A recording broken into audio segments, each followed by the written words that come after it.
మాసంలో రెండవ వారము మిథున రాశి వారికి అల్ప సంతోషము, అదేవిధంగా పాపకర్మలందు ఆసక్తి, శ్రమ ఎక్కువ.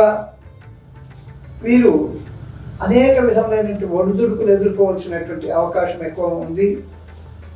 వీరు ఎంత తెలివిపరులైనా ఆ తెలివి సమయానికి అక్కర్రాని తెలివి అంటారు కదా, ఆ విధంగా ఉంటుంది. కాబట్టి వీరు నవగ్రహ ప్రదక్షిణ చేసినట్టయితే వీరికి కాస్త మెరుగయ్యేటువంటి అవకాశం ఉంది ఈ జూలై 2వ వారం.